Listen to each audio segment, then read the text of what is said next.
ಮನೆ ಕೆಲಸ ಮಾಡಿ ಮಾಡಿ ಒಂದೊಂದ್ ದಿನ ಏನಾಗುತ್ತೆ ಹುಚ್ಚ್ ಹಿಡ್ದಂಗ್ ಆಗ್ಬಿಡುತ್ತೆ. ಯಾಕಂದ್ರೆ ಬೆಳಗ್ಗೆ ಎದ್ರೆ ಅದೇ ರೊಟೀನು, ಅದೇ ಸೇಮ್ ಕೆಲ್ಸಗಳೇ ಇರುತ್ತೆ ಅಂತ ಹೇಳ್ಬೋದು. ಪ್ರತಿದಿನ ಅದೇ ಮಾಡ್ತಾ ಇರ್ತೀವಿ, ಪ್ರತಿದಿನ ಸ್ಟಾರ್ಟ್ ಮಾಡ್ತಾ ಇರ್ತೀವಿ. ಹಂಗಾಗಿ ನಾವು ನಮ್ಮನ್ನೇ ಪುಷ್ ಮಾಡ್ಕೊಂಡು, ನಮ್ಗೆ ನಾವೇ ಮೋಟಿವೇಟ್ ಮಾಡ್ಕೊಂಡು ಮನೆ ಕೆಲ್ಸನ ಮಾಡ್ತಾ ಇರ್ತೀವಿ. ಇವಾಗ ಸಂಜೆ ಮೇಲೆ ವ್ಲಾಗ್‌ನ ಸ್ಟಾರ್ಟ್ ಮಾಡಿದೀನಿ. ನಂತರ ನೀವುನು ಕೂಡ ಒಂದೊಂದ್ಸಲಿ ಅಯ್ಯೋ! ಯಾವ್ ಕೆಲ್ಸನೂ ಬೇಡಪ್ಪ ಆರಾಮಾಗಿ ಕುತ್ಕೊಂಡ್ಬಿಡೋಣ, ಇವತ್ತು ಏನು ಮಾಡೋದ್ ಬೇಡ ಅಂತ ಅನ್ಸುದ್ರುನು ಒಳಗಡೆ ಒಂದು ಮನ್ಸು ಇರುತ್ತಲ್ಲ, ಅಯ್ಯೋ ನೀಟ್ ಮಾಡ್ಬಿಡೋಣ ಫಸ್ಟ್ ಆಮೇಲೆ ಆರಾಮಾಗಿ ಕೂತ್ಕೊಳ್ಳೋಣ, ಇದ್ ಮಾಡ್ಬಿಡೋಣ ಆರಾಮಾಗಿ ಕೂತ್ಕೊಳ್ಳೋಣ ಅನ್ನಿಸ್ತಾನೇ ಇರುತ್ತೆ ಅಲ್ವಾ. ಹಂಗಾಗಿ ನನಗ್ ನಾನೇನೆ ಯಾವ್ದಾದ್ರು ಒಂದು ಕ್ಲೀನಿಂಗ್ ವಿಡಿಯೋನೋ ಯಾವ್ದೋ ನೋಡ್ಬಿಟ್ಟು ಮೋಟಿವೇಶನ್ ತಗೊಂಡು ಕೆಲ್ಸ ಮಾಡ್ತೀನಿ. ಇವಾಗ ಉದ್ದಿನವಡೆ ಮಾಡೋದಕ್ಕೆ, ನಾಳೆಗೆ ಉದ್ದಿನವಡೆ ಮಾಡೋದಕ್ಕೆ ಇವಾಗ ಪ್ರಿಪ್ರೇಷನ್‌ನ ಮಾಡ್ಕೊಳ್ತಾ ಇದ್ದೀನಿ. ಉದ್ದಿನವಡೆ ಮಾಡ್ಬೇಕಾದ್ರೆ ಇದನ್ನ ರುಬ್ಬಿ ನುಣ್ಣಗೆ ನಾನು ಮಿಕ್ಸಿನಲ್ಲೇ ರುಬ್ತೀನಿ. ಗ್ರೈಂಡರಲ್ಲೇನು ರುಬ್ಬಲ್ಲ. ಮಿಕ್ಸಿನಲ್ಲಿ ರುಬ್ಬಿ ನೀಟಾಗಿ ಫ್ರಿಡ್ಜಲ್ಲಿ ಎತ್ತಿಟ್ಕೊಂಡ್ರೆ ನಾವು ಬೆಳಿಗ್ಗೆ ತುಂಬಾ ಕ್ರಿಸ್ಪಾಗಿ ಗರ್ಗರಿಯಾಗಿ ನಿಮ್ಗೆ ಉದ್ದಿನವಡೆನ ಬರುತ್ತೆ. ಯಾಕಂದ್ರೆ ಫ್ರಿಡ್ಜಲ್ಲಿ ಇಡ್ತೀವಲ್ವಾ, ಹಂಗಾಗಿ ಬೇಕಾದ್ರೆ ಟ್ರೈ ಮಾಡಿ ನೋಡಿ. ಏನಾದ್ರು ಬೆಳಗ್ಗೆ ನಾನು ಇಡ್ಲಿ ಸಾಂಬಾರ್ ಏನೋ ಮಾಡ್ತಾ ಇದ್ದೀನಿ, ಉದ್ದಿನವಡೆ ಮಾಡ್ಬೇಕು ಅಂತ ಅಂದಾಗ ನಾನು ಇದೇ ತರಾನೇ ಫ್ರಿಡ್ಜಲ್ಲಿ ಇಡ್ತೀನಿ. ಯಾವ ತರ ಟೆಸ್ಟ್ ಮಾಡ್ಬೇಕಂತಂದ್ರೆ ಒಂದ್ ಸ್ವಲ್ಪ ಹಿಟ್ಟನ್ನ ಹಾಕಿದ್ರೆ ಈ ತರ ಮೇಲ್ಗಡೆ ತೇಲ್ಬೇಕು. ಅವಾಗ ಹಿಟ್ಟು ಕರೆಕ್ಟ್ ಆಗಿ ಕನ್ಸಿಸ್ಟೆನ್ಸಿ ಇದೆ.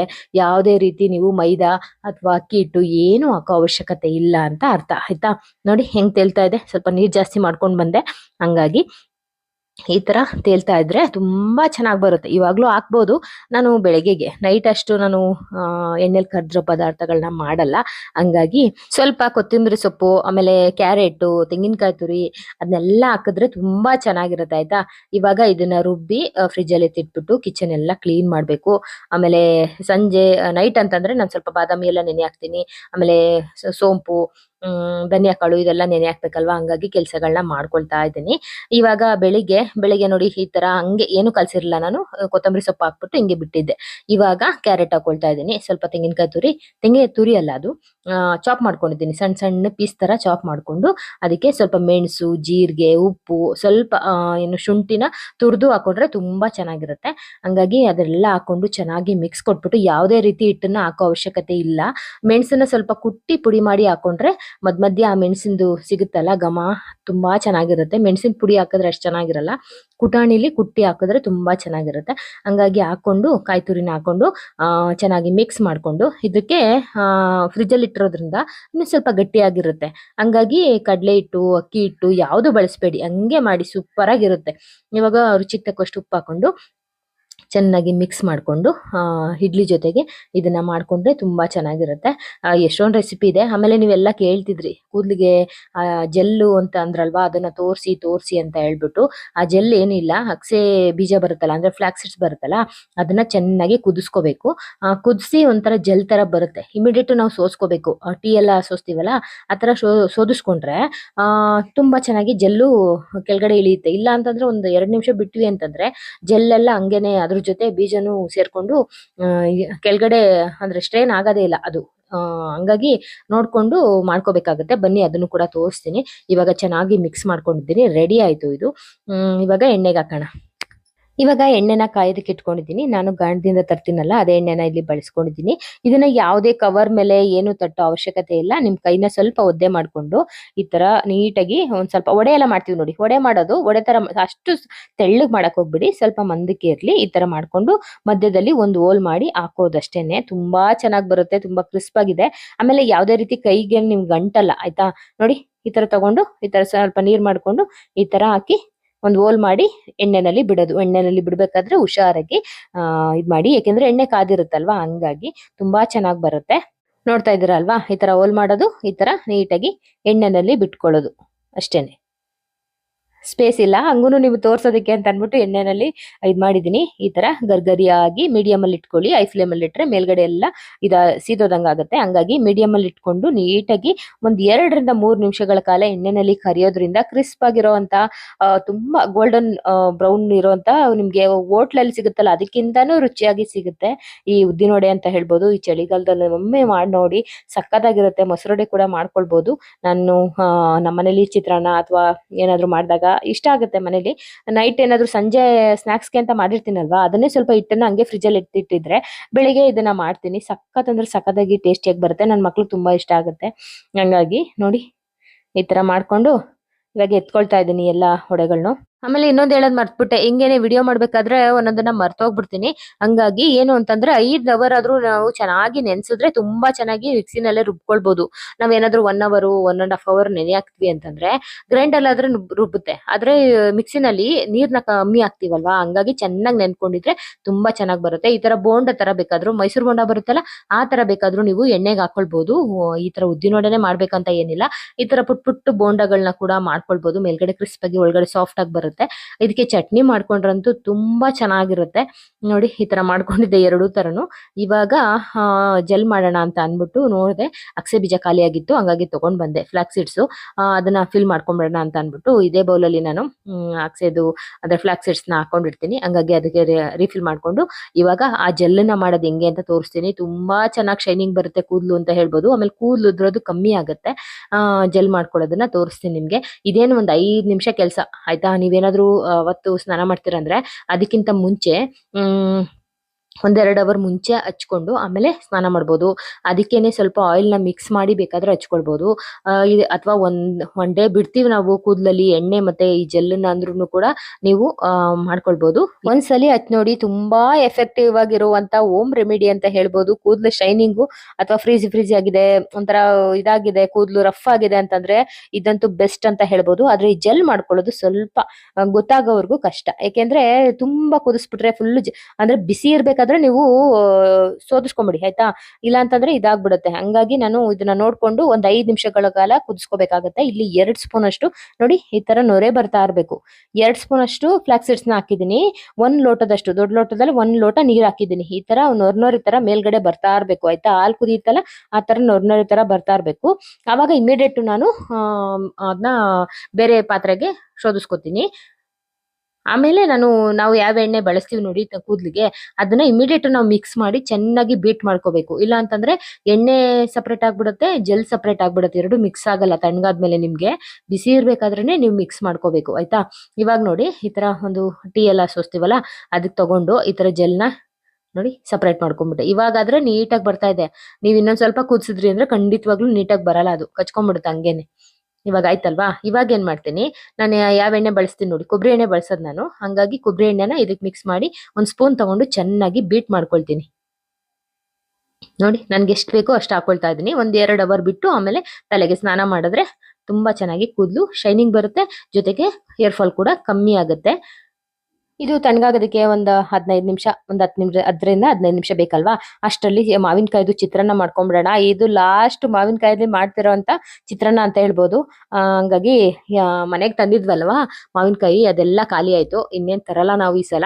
ಹಂಗಾಗಿ ತುಂಬಾ ತಿನ್ಬಿಟ್ಟಿದೀವಿ ಈ ಸಲ ಆಯ್ತಾ. ಕೆಲವೊಂದನ್ನ ಹೇಳ್ಬೇಕು, ನಾವು ಓವರ್ ಥಿಂಕ್ ಮಾಡೋದ್ರಿಂದನೂ ನಮ್ಗೆ ಸ್ಟ್ರೆಸ್ ಜಾಸ್ತಿ ಆಗುತ್ತೆ. ಇತ್ತೀಚೆಗೆ ನಿಮ್ಗೆ ಗೊತ್ತು ತುಂಬಾನೇ ಸುಸ್ತಾಗ್ತಾ ಇತ್ತು ಅಂತ ಅನ್ಬಿಟ್ಟು ನಿಜವಾಗ್ಲೂ ತುಂಬಾ ಕಮ್ಮಿ ಆಗಿದೆ. ಅದು ಟ್ಯಾಬ್ಲೆಟ್ ಎಲ್ಲ ತಗೋತಾ ಇದ್ದೀನಲ್ಲ ಹಂಗಾಗಿ ಕಮ್ಮಿ ಆಗ್ಬಿಟ್ಟಿದೆ.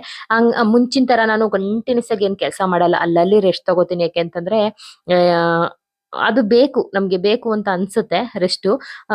ಏಜ್ ಮ್ಯಾಟರ್ ಆಗುತ್ತೆ ಅಂತ ನನಗೆ ಯಾವತ್ತೂ ಅನ್ಸಿಲ್ಲ. ಹಂಗಾಗಿ ಇವಾಗ ಒಂದು ಹಾಫ್ ಅನ್ ಅವರ್ 1 ಅವರ್ ನಿಂತ್ಕೊಂಡು ಕೆಲಸ ಮಾಡ್ತೀನಿ ಅಂತಂದ್ರೆ ಆಮೇಲೆ ಒಂದ್ 10 ನಿಮಿಷ ಕುತ್ಕೊಂಡ್ಬಿಡ್ತೀನಿ. ಕುತ್ಕೊಂಡು ಆಮೇಲೆ ಬೇರೆ ಕೆಲಸ ಮಾಡ್ಕೊಳ್ಳೋಣ ಅಂತ ಅನ್ಬಿಟ್ಟು, ಏನ್ ಜಗತ್ತೇನು ಮುಳುಗೋಗ್ಬಿಡಲ್ಲ. ಕಂಟಿನ್ಯೂಸ್ ಆಗಿ ಮಾಡ್ಬಿಟ್ರೆ ನಮ್ಗೆ ಯಾರು ಏನು ಮೆಡಲ್ ಏನ್ ಕೊಡಲ್ಲ ಅಲ್ವಾ. ನಾವು ಮಾಡಿರೋದಕ್ಕೆ ಒಂದೊಂದ್ಸಲಿ ಅನ್ಸ್ತಾ ಇರುತ್ತೆ, ಚೆನ್ನಾಗಿದ್ಯಾ ಇಲ್ವಾ ಅಂತ ಏನೂ ಹೇಳಲ್ವಲ್ಲ ಇವ್ರು. ಇಷ್ಟೊಂದೆಲ್ಲ ನಿಂತ್ಕೊಂಡು ಅದೆಲ್ಲಾನು ಕ್ಲೀನ್ ಮಾಡಿ ಎಲ್ಲಾ ಮಾಡಿರ್ತೀವಿ ಅಂತ ಅನ್ಸ್ತಾ ಇರುತ್ತೆ. ಆದ್ರೆ ಅದ್ ಅನ್ಕೊಳ್ಳೋದೇ ತಪ್ಪು ಅಂತ ಅನ್ಸುತ್ತೆ ನಂಗೆ. ಯಾವಾಗ್ಲೂ ಎಕ್ಸ್ಪೆಕ್ಟೇಷನ್ ಇಟ್ಕೊಂಡ್ರೆ ಆ ಕಡೆಯಿಂದ ಏನಾದ್ರು ಹೇಳ್ಲಿಲ್ಲ ಅಂತಂದ್ರೆ ಬೇಜಾರಾಗುತ್ತೆ. ಹಂಗಾಗಿ ತುಂಬಾನೇ ನಾನು ಇತ್ತೀಚೆಗೆ ನನ್ನ ಮೈಂಡ್ ಸೆಟ್ ನ ಚೇಂಜ್ ಮಾಡ್ಕೊಂಡಿದ್ದೀನಿ. ಚೇಂಜ್ ಮಾಡ್ಕೊಂಡು ಒಂದಷ್ಟು ಚೇಂಜಸ್ ನಾನು ಮಾಡ್ಕೊಳ್ತಾ ಇದ್ದೀನಿ. ಪ್ರತಿದಿನ ಅದೇ ಕೆಲಸ ಮಾಡ್ತೀವಲ್ವಾ, ಹಂಗಾಗಿ ನಮ್ಮನ್ನ ನಾವು ಪ್ರತಿದಿನ ಪುಷ್ ಮಾಡ್ಕೊಂಡು ಮಾಡಬೇಕು. ಅದ್ರಲ್ಲೂ ನಮ್ಗೆ ಏನಾದ್ರೂ ಆಗ್ತಾ ಇಲ್ಲ ಅಂತ ಅಂದಾಗ ಸ್ವಲ್ಪ ರೆಸ್ಟ್ ಮಾಡೋದು ಅಥವಾ ಓವರ್ ಥಿಂಕ್ ಮಾಡೋದು ತುಂಬಾನೇ ಸ್ಟ್ರೆಸ್ ಕೊಡುತ್ತೆ. ಎಷ್ಟೋ ಸಲ ಅನ್ಕೋತಾ ಇರ್ತೀವಿ ನಾವು, ಅಯ್ಯೋ ನಮ್ಗೆ ಹೊಟ್ಟೆ ಹಸಿತಾ ಇದೆ ಅಂತ. ಅಲ್ಲ, ನೀರು ಜಾಸ್ತಿ ಕುಡಿಯೋದ್ರಿಂದ ಕೂಡ ಅದು ಕಮ್ಮಿ ಆಗುತ್ತೆ. ಆಮೇಲೆ ಎಷ್ಟೇ ಸ್ಟ್ರೆಸ್ ಇದ್ರೂ ನಿದ್ದೆ ಮಾಡೋದು ತುಂಬಾನೇ ಇಂಪಾರ್ಟೆಂಟ್ ಅಂತ ಹೇಳ್ತಾರೆ. ಮುಂಚೆ ಎಲ್ಲ ನಾನು ಮಧ್ಯಾಹ್ನ ಹೊತ್ತು ನಿಮಿಷ ಕೂಡ ನಾನು ಮಲ್ಕೋತಿರ್ಲಿಲ್ಲ. ಏನಾದ್ರೂ ಒಂದನ್ನ ಮಾಡ್ತಾನೆ ಇರ್ತಿದ್ದೆ. ಇವಾಗ ಒಂದ್ 1/4 ಗಂಟೆ ಆದ್ರೂ ನಾನು ರೆಸ್ಟ್ ತಗೋಬೇಕು ಅಂತ ಅನ್ಕೊಂಡಿದ್ದೀನಿ. ಆಮೇಲೆ ವಾಕಿಂಗ್ ಅಂತೂ ಕಂಪಲ್ಸರಿ ಮಾಡ್ಲೇಬೇಕು ಅಂತ ಕೂಡ ನಾನು ಅನ್ಕೊಂಡು ಮಾಡ್ತಾ ಇದ್ದೀನಿ. ಹಂಗಾಗಿ ತುಂಬಾನೇ ಎನರ್ಜಿ, ಮುಂಚೆನೇ ಎನರ್ಜಿ ಇತ್ತು. ಇವಾಗ್ಲೂ ಅಷ್ಟೇ ಇದೆ. ಆದ್ರೆ ಮುಂಚಿನ ತರ ನಾನು ಕಂಟಿನ್ಯೂಸ್ ಆಗಿ ಅದಾದ್ಮೇಲೆ ಇದು ಇದಾದ್ಮೇಲೆ ಅದು ಅಂತ ಆತರ ಏನು ಮಾಡಲ್ಲ. ಸ್ವಲ್ಪ ಒಂದ್ 10 ನಿಮಿಷ ರೆಸ್ಟ್ ತಗೋತೀನಿ. ನನ್ಗೆ ಇಷ್ಟವಾಗಿದ್ದು ಏನಾದ್ರು ಸಾಂಗು ಹಾಕ್ಬಿಟ್ಟು ಒಂದ್ 5 ನಿಮಿಷ ಕೂತ್ಕೊಂಡಿರ್ತೀನಿ. ನಂಗೆ ಬೇಕಾದಾಗ ನೀರ್ ಕುಡಿತೀನಿ. ಇವಾಗ ಇನ್ಮೇಲಿಂದ ಸ್ವಲ್ಪ ನೀರ್ ಜಾಸ್ತಿ ಕುಡಿಬೇಕು ಅಂತ ಅನ್ಕೊಂಡಿದೀನಿ. ಈ ಸಮ್ಮರ್ ಇತ್ತಲ್ವಾ, ಕೆಲವೊಂದ್ಸಲ ಏನಾಗುತ್ತೆ, ಅದನ್ನ ಫಾಲೋ ಮಾಡ್ತಾ ಇರ್ತೀವಿ ರೊಟೀನ್. ಮತ್ತೆ ಆ ಸ್ವಲ್ಪ ದಿನ ಬಿಟ್ಬಿಡೋದು, ಆಮೇಲೆ ಮತ್ತೆ ಫಾಲೋ ಮಾಡೋದು, ಹಿಂಗ್ ಮಾಡ್ತಾ ಇರ್ತೀವಿ. ನಾವ್ ಹೆಣ್ಮಕ್ಳೇ ಅಷ್ಟು ಅಂತ ಅನ್ಸುತ್ತೆ ನನಗೆ. ನನ್ ಫ್ರೆಂಡ್ಸು ಅಷ್ಟೇನೆ ಹಿಂಗೆ ಮಾಡ್ತಾರೆ. ಆ ಅದೇನೋ ಗೊತ್ತಿಲ್ಲ, ಇದನ್ನ ಫಾಲೋ ಮಾಡ್ಬಿಡ್ಬೇಕಪ್ಪ ಅಂತ ಏನ್ ಫುಲ್ ಮೋಟಿವೇಶನ್ ತಗೊಂಡ್ ಮಾಡ್ತಾ ಇರ್ತೀವಿ. ಸಮ್ ಟೈಮ್ ಹಂಗಾಗತ್ತೆ, ಏನು ಮಾಡಕ್ ಆಗಲ್ಲ. ಮತ್ತೆ ಮತ್ತೆ ನಾವು ಎಷ್ಟೇ ಸಲಿನೂ ಇದ ಎಡವಿದ್ರು ಮತ್ತೆ ಮತ್ತೆ ಅದನ್ನ ಸರಿ ಮಾಡ್ಕೊಂಡು ಹೋಗೋದೇ ಒಂದ್ ಲೈಫ್ ಅಂತ ನನ್ಗನ್ಸುತ್ತೆ. ನಾವೆಲ್ಲ 100% ಪರ್ಫೆಕ್ಟ್ ಆಗಿರ್ತೀವಿ ಅಂತ ಯಾವತ್ತೂ ಹೇಳಕ್ಕಾಗಲ್ಲ. ಎಲ್ಲಾದ್ರಲ್ಲೂ ಏಳು ಬೀಳು ಅನ್ನೋದು ಇದ್ದೇ ಇರುತ್ತೆ. ಹಂಗಾಗಿ ಇವಾಗ ಮಾವಿನಕಾಯ್ದು ಚಿತ್ರಾನ್ನ ಮಾಡ್ತಾ ಇದೀನಿ. ನಮ್ಮ ಮನೇಲಂತೂ ಮನೆಯವ್ರಿಗೆ ಮಕ್ಕಳಿಗೆ ಫೇವ್ರೆಟ್ ಇದು. ಹಂಗಾಗಿ ಮಾಡಿ ಕಲ್ಸೋಣ ಅಂತ ಈ ಬೌಲ್ ಬಗ್ಗೆ ಎಷ್ಟು ಸಲಿ ಲಿಂಕ್ ಹಾಕಿದೀನಿ ನಾನು. ಮತ್ತೆ ಮತ್ತೆ ಕಮೆಂಟ್ ಅಲ್ಲಿ ಕೇಳ್ತಾನೆ ಇದ್ರ, ಲಿಂಕ್ ಕೊಡಿ ಅಂತ. ಹಾಕಿದ್ದೀನಿ, ನೋಡಿ ಒಂದ್ಸಲಿ ಆಯ್ತಾ. ಈ ವಿಡಿಯೋದಲ್ಲೂ ಬೇಕಾದ್ರೆ ಹಾಕಿರ್ತೀನಿ. ತುಂಬಾ ಚೆನ್ನಾಗಿದೆ, ನನಗಂತೂ ತುಂಬಾ ಯೂಸ್ ಆಗಿದೆ. 3 ಏನೋ ಬಂದಿತ್ತು ಅನ್ಸುತ್ತೆ ಚಿಕ್ಕದು. 2 ಒಂದು ಮೀಡಿಯಂ, ಅದು ಇನ್ನೊಂದು ದೊಡ್ಡ ಸೈಜ್ ಬಂದಿತ್ತು. ನಂಗೆ ಮೀಡಿಯಂ ಮತ್ತೆ ದೊಡ್ಡ ಸೈಜೇ ತುಂಬಾ ಯೂಸ್ ಆಗಿರೋದು. ಚಿಕ್ಕದ್ ಬಂದಿತ್ತಲ್ಲ, ಅದೇನಷ್ಟು ನಾನು ಯೂಸ್ ಮಾಡಿಲ್ಲ. ಇವೆರಡು ತುಂಬಾ ಯೂಸ್ ಆಗ್ತಾ ಇದೆ ಈ ತರ ಮಿಕ್ಸ್ ಮಾಡೋದಕ್ಕೆ ಅನ್ನನ. ಆಮೇಲೆ ಇನ್ನೊಂದು ಮೀಡಿಯಂ ಇತ್ತಲ್ಲ, ಅದೆಲ್ಲ ದೋಸೆ ಅದೆಲ್ಲ ನೆನೆಯಾಕೋದಕ್ಕೆ, ಇದಕ್ಕೆಲ್ಲ ಯೂಸ್ ಆಗ್ತಾ ಇದೆ. ಹಂಗಾಗಿ ಇವಾಗ ಇದ್ ಮಾಡ್ಕೊಳ್ಳೋಣ ಅಂದ್ರೆ, ಡಾಗಿಗೆ ಮರ್ತ್ಬಿಟ್ಟಿದ್ದೆ ಆಯ್ತಾ ರೈಸ್ನ ಎತ್ತಿಡೋದು. ಅವಳ ಚಿತ್ರಾನ್ನ ಅಷ್ಟು ಇಷ್ಟಪಡಲ್ಲ. ಹಂಗಾಗಿ ಸೈಡಲ್ಲಿ ಇದ್ದಿದ್ದನ್ನ ಸ್ವಲ್ಪ ಎತ್ತಿಟ್ಕೊಂಡೆ ಅವಳಿಗೆ ಅಂತ ಅನ್ಬಿಟ್ಟು ಇವಾಗ ಮಿಕ್ಸ್ ಮಾಡ್ತಾ ಇದ್ದೀನಿ. ಮಿಕ್ಸ್ ಮಾಡ್ಬೇಕಾದ್ರೆ ಯಾವಾಗ್ಲೂ ಅಷ್ಟೇನೆ, ಈ ಚಿತ್ರಾನ್ನ ಆಗ್ಲಿ ಅಥವಾ ನಂಗೆ ಬೆಳಿಗ್ಗೆ ಹೊತ್ತು ರೈಸ್ ಐಟಮ್ ಅಂದ್ರೆ ಅಷ್ಟು ಇಷ್ಟಾನೇ ಆಗಲ್ಲ ಆಯ್ತಾ. ಇನ್ನೇನ್ ಮಾಡೋದು, ಮಕ್ಕಳಿಗೆ ಅನ್ನ ಸಾಂಬಾರ್ ಹಾಕಿದ್ರೆ ಸಾಂಬಾರ್ ಚೆಲ್ಲೋಗ್ಬಿಡುತ್ತಮ್ಮ ಅಂತ ಅನ್ಬಿಟ್ಟು ತಗೊಂಡೋಗಲ್ಲ. ಈ ಬರೀ ರೈಸ್ ಐಟಮೇ ಮಾಡ್ಬೇಕು. ಇಡ್ಲಿ ದೋಸೆ ಏನಾದ್ರು ಮಾಡಿದ್ರೆ 2 ಹಾಕಿದ್ರೆ ಒಂದೇ ತಿನ್ನೋದು, ಅದ್ರ ಜೊತೆ ಪಲ್ಯ ಹಾಕಿರ್ತೀನಲ್ಲ ಅದನ್ನೆಲ್ಲ ಖಾಲಿ ಮಾಡ್ತಾರೆ. ಆದ್ರೆ ಈ ಚಪಾತಿ ಆಗ್ಲಿ ಇದು ಯಾವ್ದೂನು ವಾಪಸ್ ತಗೊಂಡ್ಬರ್ತಾರೆ. ಈ ಅನ್ನದ ಐಟಮ್ ಹಾಕಿದ್ರೆ ತಿನ್ಬೋದಂತೆ, ಇನ್ ಬೇರೆದ್ ಹಾಕಿದ್ರೆ ಅಷ್ಟು ತಿನ್ನೋದಕ್ಕೆ ಚೆನ್ನಾಗಿರಲ್ವಂತೆ, ತಣ್ಣಗಾಗ್ಬಿಟ್ಟಿರುತ್ತಂತೆ, ತಿನ್ನೋದಕ್ಕೆ ಆಗೋದಿಲ್ವಂತೆ. ಇನ್ನು ಮಸಾಲೆ ಐಟಮು ತಿನ್ನಲ್ಲ. ಏನ್ ಹಾಕೋದು ಅಂತಾನೆ ಗೊತ್ತಾಗಲ್ಲ ನನಗೆ. ಒಂದೊಂದ್ಸಲಿ ತಲೆ ಕೆಟ್ಟಂಗ್ ಆಗ್ಬಿಟ್ಟು ಏನೋ ಒಂದ್ ಮಾಡೋಣ ಅಂತ ಅನ್ಸುತ್ತೆ. ಪಾಪ ಮಕ್ಳು ಇನ್ನೇನ್ ಮಾಡ್ತೀರಾ, ಸಂಜೆ 5:30 6 ಗಂಟೆವರೆಗೆ ಇರ್ತಾರಲ್ಲ ಅಂತ ಅನ್ಬಿಟ್ಟು ಮನೆ ಹತ್ರನೇ ಸ್ಕೂಲ್ ಇದ್ದಾಗ ಮಧ್ಯಾಹ್ನದ್ ತಗೊಂಡೋಗ್ ಕೊಟ್ಬಿಡ್ತಾ ಇದ್ದೆ. ಇವಾಗ 2 ವರ್ಷದಿಂದ ಪಾಪ ಹಂಗೆ ಮಾಡ್ತಾರೆ. ಒಂದೊಂದ್ ದಿನ ತಿನ್ನಲ್ಲ, ಒಂದಿನ ತಿನ್ಕೊಂಡ್ ಬರ್ತಾರೆ. ಹಂಗ ಆಗ್ತಾ ಇರತ್ತೆ. ಅದಕ್ಕೆ ಅವ್ರು ಬರ್ಬೇಕಾದ್ರೇನೆ, ಇನ್ನೇನು ಬರ್ತಾ ಇದಾರೆ ಅನ್ಬೇಕಾದ್ರೇನೆ ಬಿಸಿ ಬಿಸಿದು ಅಡ್ಗೆ ಮಾಡಿರ್ತೀನಿ, ಹೊಟ್ಟೆ ತುಂಬಾ ತಿನ್ಲಿ ಅಂತ ಅನ್ಬಿಟ್ಟು. ಹಂಗಾಗಿ ನಡೀತಾ ಇದೆ ಹಿಂಗೆ ಹಂಗೆ ಮಾಡಿ. ಇವಾಗ ರೆಡಿ ಆಯ್ತು. ರೆಡಿ ಆದ್ಮೇಲೆ ಕೊಟ್ಬಿಟ್ಟು ಇವಾಗ ನನ್ನ ತಲೆಗೆ ಜೆಲ್ ಹಾಕೊಳ್ಳೋಣ ಅಂತ ಅನ್ಬಿಟ್ಟು, ನೋಡಿದ್ರಲ್ವಾ ಹೆಂಗಿತ್ತು ನೋಡಿ, ಇವಾಗ ಹೆಂಗಾಗಿದೆ, ಎಷ್ಟು ಗಟ್ಟಿ ಆಗ್ಬಿಟ್ಟಿದೆ ನೋಡಿ, ಜೆಲ್ ಹೆಂಗ್ ಬೀಳ್ತಾ ಇದೆ ಅಂತ ಅನ್ಬಿಟ್ಟು. ಈ ತರ ಜೆಲ್ನ ನೀಟಾಗಿ ಅಪ್ಲೈ ಮಾಡ್ಕೋಬೇಕಾಗತ್ತೆ. ಸ್ಕೂಲ್ ಅಂದ್ರೆ ಕಾಲೇಜ್ಗೆಲ್ಲ ಹೋದ್ಮೇಲೆ ಇವಾಗ ಹಾಕೊಂಡು ಆಮೇಲೆ ಸ್ವಲ್ಪ ನೆನೆಯೋದಕ್ಕೆ ಬಿಟ್ಬಿಟ್ಟು ಬೇರೆ ಕೆಲ್ಸಗಳನ್ನ ಮಾಡ್ಕೋಬೇಕು. ಹಂಗಾಗಿ ಇವಾಗ ಪೂರ್ತಿ ಏನು ರೂಟ್ ಇರುತ್ತಲ್ಲ ಅಲ್ಲಿಗೆಲ್ಲ ಹಾಕೋಬೇಕು ನೀಟಾಗಿ. ಹಾಕೊಂಡ್ರೆ ತುಂಬಾ ಚೆನ್ನಾಗಿ ಬರುತ್ತೆ. ಒಂದ್ಸಲ ನೀವು ಟ್ರೈ ಮಾಡ್ಬಿಟ್ಟು ನನಗೆ ತಿಳಿಸಿ ಆಯ್ತಾ. ನಾನ್ ತುಂಬಾ ಚೆನ್ನಾಗಿದೆ ಅಂತ ಅಂದ್ರೆ ನಿಮ್ಗೆ ಅಷ್ಟು ಗೊತ್ತಾಗಲ್ಲ. ನೀವು ಹಾಕೊಂಡು ಟ್ರೈ ಮಾಡಿ ಆಯ್ತಾ. ಟ್ರೈ ಮಾಡ್ಬಿಟ್ಟು ನನ್ಗೆ ತಿಳಿಸಿ. ಅದು ಜೆಲ್ ಏನ್ ಗೊತ್ತಾ, ಈ ತರ ಹಾಕೋಬೇಕಾದ್ರೆ ಎಲ್ಲ ಜಾರ್ಕೊಂಡ್ ಬೀಳ್ತಾ ಇರುತ್ತೆ. ಹಂಗಾಗಿ ಒಂದ್ ಪ್ಲೇಸ್ ಅಲ್ಲಿ ನಿಂತ್ಕೊಂಡು ಹಾಕೊಳ್ಳಿ, ಆಮೇಲೆ ಕ್ಲೀನ್ ಮಾಡ್ಕೊಳಕ್ ಈಸಿ ಆಗುತ್ತೆ ನಿಮ್ಗೆ ಅಂತ. ಈ ತರ ನೀಟಾಗಿ ರೂಟ್ ಹಾಕೊಳ್ಳಿ. ಅಕಸ್ಮಾತ್ ಯಾರಾದ್ರೂ ಇದಾರೆ ಹಾಕೋರು ಅಂತಂದ್ರೆ ತುಂಬಾ ಈಸಿ ಆಗುತ್ತೆ.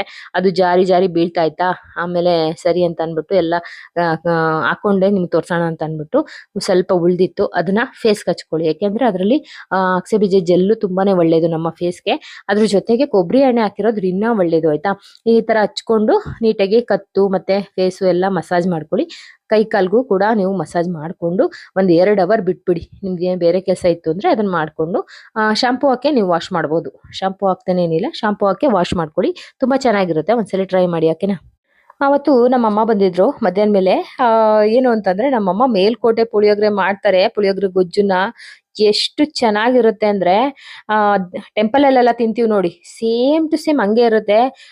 ಗೊತ್ತಿಲ್ದಿದವ್ರಿಗೆಲ್ಲ ಕೊಟ್ಬಿಟ್ರಿ ಅಂದ್ರೆ ಕನ್ಫ್ಯೂಸ್ ಆಗ್ಬಿಡ್ತಾರೆ. ಅಷ್ಟು ಸಖತ್ತಾಗಿತ್ತು. ಅದ್ ಮಾತ್ರ ಅಲ್ಲ, ವಾಂಗಿಬಾತ್ ಪೌಡ್ರು ಅದೆಲ್ಲ ಮನೇಲೇನೆ ಮಾಡ್ಕೊಳ್ತಾರೆ. ನಮ್ ಜೊತೆನೂ ಇಷ್ಟು ಟೈಮ್ ಸ್ಪೆಂಡ್ ಮಾಡಿಲ್ಲ ನಮ್ಮಮ್ಮ. ಮೊಮ್ಮಕ್ಕಳ ಜೊತೆ ಅಷ್ಟು ಟೈಮ್ ಸ್ಪೆಂಡ್ ಮಾಡ್ತಾ ಇದಾರೆ. ನಮ್ಮಮ್ಮ ಒಂಥರ ಭದ್ರಕಾಳಿ ಇದ್ದಂಗೆ. ಒಂದು ರೆಸಿಪಿನೂ ನನ್ಗೆ ಹೇಳ್ಕೊಡ್ಲೇ ಇಲ್ಲ. ಪಾಪ ಹಂಗೇನಿಲ್ಲ. ಆದ್ರೆ ನಮ್ಗೆ ನನ್ ತಮ್ಮನ್ ಜೊತೆ ಟೈಮ್ ಸ್ಪೆಂಡ್ ಮಾಡಕ್ಕೆ ಅವ್ರಿಗೆ ಟೈಮೇ ಇರ್ಲಿಲ್ಲ. ಕೆಲ್ಸನೇ ಹೋಗ್ತಿದ್ರಲ್ಲ. ಹಂಗಾಗಿ ಇವಾಗ ಮೊಮ್ಮಕ್ಕಳ ಜೊತೆ ಆರಾಮಾಗಿ ಟೈಮ್ ಸ್ಪೆಂಡ್ ಮಾಡ್ಕೊಂಡಿದ್ದಾರೆ. ಇವಾಗ ಒಂದೊಂದು ರೆಸಿಪಿಗಳನ್ನ ಟ್ರೈ ಮಾಡ್ತಾ ಇರ್ತಾರೆ. ಅಂದ್ರೆ ಅವ್ರಿಗೆ ಗೊತ್ತಿರೋದು. ಇದು ಏನು ವಾಂಗಿಬಾತು, ಪುಳಿಯೋಗರೆ, ಆಮೇಲೆ ಬಿಸಿಬೇಳೆ ಬಾತು ಇದನ್ನ ಮನೇಲೆ ಟ್ರೈ ಮಾಡ್ಬಿಟ್ಟು ನನ್ಗೂ ಕೊಡ್ತಾರೆ ಅವಾಗವಾಗ. ಮೊನ್ನೆ ಅದನ್ನೇ ಕೊಟ್ಟಿದ್ರು. ಸಖತ್ತಾಗಿತ್ತು. ನಾನು ಹೇಳ್ತಾ ಇದ್ದೆ, ಸಖತ್ತಾಗಿರುತ್ತಮ್ಮ ಪುಳಿಯೋಗರೆ ಮಾತ್ರ ಅಂತ. ಹಂಗಾಗಿ ತುಂಬಾ ಚೆನ್ನಾಗ್ ಮಾಡ್ತಾರೆ. ನಿಮ್ಗೇನೋ ರೆಸಿಪಿ ಬೇಕಂದ್ರೆ ಹೇಳಿ ಆಯ್ತಾ? ಮೇಲ್ಕೋಟೆ ಪುಳಿಯೋಗರೆನ ಮಾಡಿಸ್ತೀನಿ. Thank you.